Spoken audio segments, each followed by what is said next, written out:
Assalamualaikum warahmatullahi wabarakatuh. Kami di sini tugas kelompok ingin mempresentasikan materi user experience versus design experience yang akan kami sampaikan. Semoga materinya tersampaikan dan selamat menyimak. Terima kasih.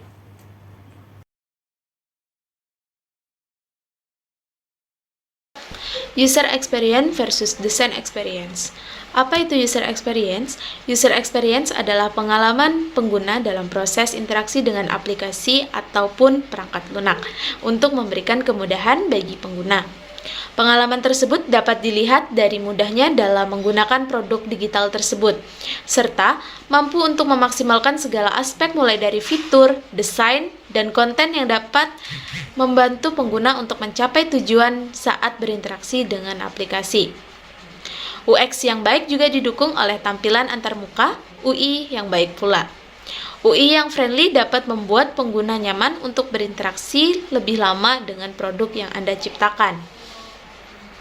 Selanjutnya adalah tujuan dari user experience.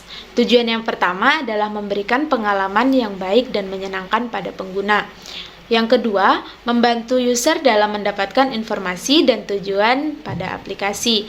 Yang ketiga, meningkatkan keuntungan pada bisnis melalui produk Anda. Selanjutnya, metode user experience. Di dalam konsep pengembangan UX terbagi lagi menjadi berbagai metode untuk memecahkan suatu permasalahan yang berhubungan dengan interaksi antar pengguna dengan sistem aplikasi. 1.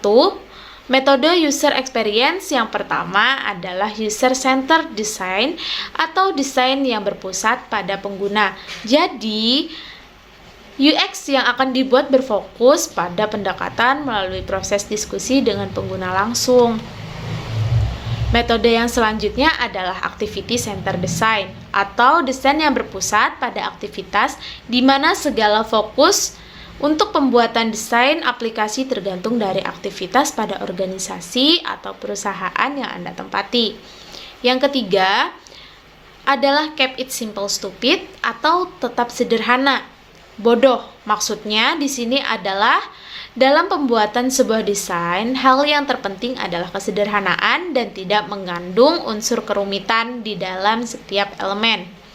Jadi, metode ini lebih mengutamakan dalam pembuatan desain yang sederhana mungkin, namun memiliki tampilan yang cantik, serta mendukung pengalaman pengguna yang efektif.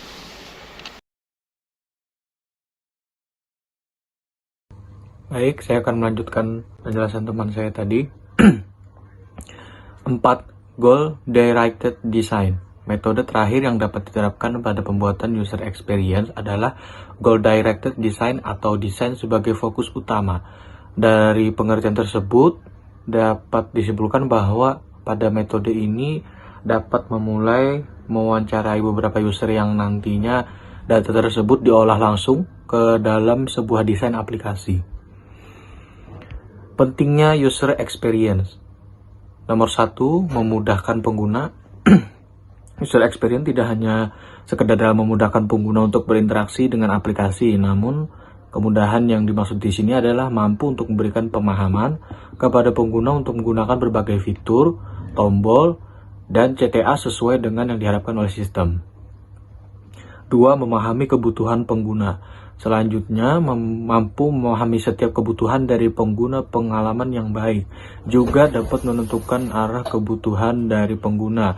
Misalnya saja ketika user masuk pada menu service, maka user ingin mencari sebuah jasa atau layanan yang disediakan pada website tersebut. Sehingga pada akhirnya user akan diarahkan pada form kontak untuk berkomunikasi dengan tim admin. Ketiga, mengoptimalkan performa download dari aplikasi. Semakin cepat aplikasi yang Anda tampilkan, maka semakin user ingin mengunjungi website Anda. Kemudian perbanyak konten dalam setiap page atau laman yang Anda buat. Design experience. Desain user experience dirancang untuk memberikan pengalaman yang menyenangkan saat menggunakan produk. Fokus desain UX adalah kepuasan menggunakan produk. Sederhananya, UX mempengaruhi bagaimana pengalaman pengguna saat menggunakan produk. 1. Proses desain. Karena berfokus pada user experience, proses desain UX berlandaskan riset pengguna sehingga menghasilkan produk yang disukai dan dibutuhkan oleh target pengguna. Prosesnya pun melalui banyak tahap dan membutuhkan peran banyak pihak. Salah satunya yaitu UX researcher. Setelah melakukan riset, desainer merancang sketsa desain dengan wireframe dan prototype. 2. Komponen desain. Komponen desain UX meliputi hampir seluruh komponen pada suatu produk seperti fitur-fitur, struktur desain, dan navigasi, termasuk juga tampilan interface, copywriting, hingga branding, sehingga diperlukan kolaborasi tim untuk menghasilkan desain produk yang baik. Selanjutnya akan dilanjutkan oleh teman saya. Terima kasih. Selanjutnya, tools yang digunakan. Desainer UX atau experience itu lebih membutuhkan aplikasi prototyping desain agar mudah mendapatkan feedback dari pengguna. Beberapa aplikasi prototyping desain yang mendukung desainer experience itu adalah Sketch, InVision, Figma, Adobe XD, Axure, dan lain-lain sebagainya. Beberapa fitur yang tersedia seperti fitur collaboration, real-time editing, easy to test design, dan sebagainya. Fitur tersebut akan memudahkan desainer experience mendapatkan feedback untuk menghasilkan produk yang user-friendly. Selanjutnya ada skill yang dibutuhkan. Seorang desainer experience itu bertanggung jawab membuat desain produk dengan pendekatan pengguna agar mudah digunakan oleh pengguna tersebut. Oleh sebab itu, mereka harus memiliki skill melakukan riset, analytical thinking, problem solving, critical thinking, dan creative thinking. Dalam desain experience, kita juga perlu memperhatikan workflow design user experience, yaitu yang terdiri dari satu, ada reset experience. Reset experience ini merupakan langkah awal dalam membuat desain yang baik. Riset dilakukan untuk memahami apa yang dibutuhkan pengguna, sehingga seorang experience bisa melakukan reset experience melalui beberapa cara, yaitu baik melalui user interview atau online survey. Dan data yang dikumpulkan pun juga harus bisa melalui data kualitatif dan kuantitatif. Selanjutnya ada membuat information architecture. Setelah melakukan riset experience, langkah selanjutnya adalah membuat information architecture produk. Information architecture ini merupakan proses menyusun struktur bagian-bagian pada website dan aplikasi. Informasi arsitektur ini akan memudahkan tim untuk memahami konsep sebuah produk yang kita akan buat nantinya. Setelah itu ada membuat wireframe. Proses wireframe ini meliputi pembuatan sketsa produk yang akan dikembangkan menjadi sebuah produk. Wireframe ini juga akan membantu tim desainer, konten, dan developer untuk memvisualisasikan bagaimana tampilan produk tersebut.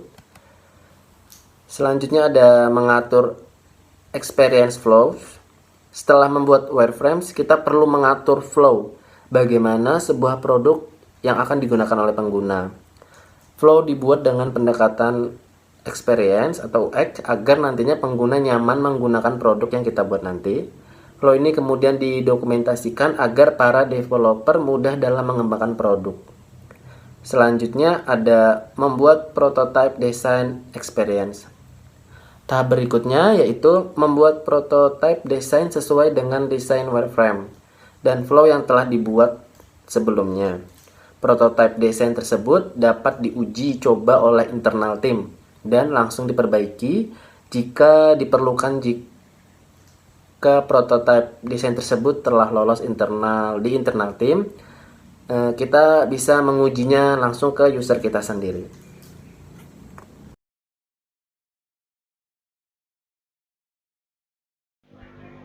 Baik, di sini saya akan melanjutkan presentasi dari teman saya, yaitu mengenai workflow design user interface.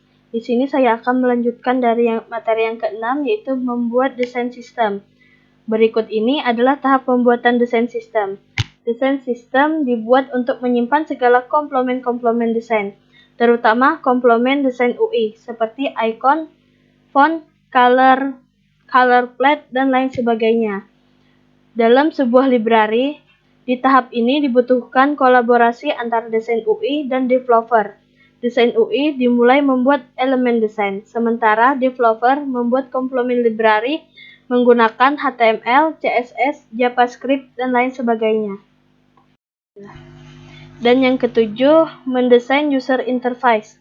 UI desain akan mempercantik sketsa dengan paduan warna, tipografi, dan transisi antar halaman dengan elemen-elemen yang telah dibuat sebelumnya. Di tahap ini, desain UI juga perlu memperhatikan prinsip-prinsip desain UI yang baik. Dan yang kedelapan adalah proses pengembangan produk oleh developer. Selanjutnya, tahap pengembangan produk oleh developer. Di tahap ini, desain yang telah lolos uji coba dan didesain oleh desainer. Mulai developer oleh para developer lainnya. Dan yang kesembilan adalah desain usability test.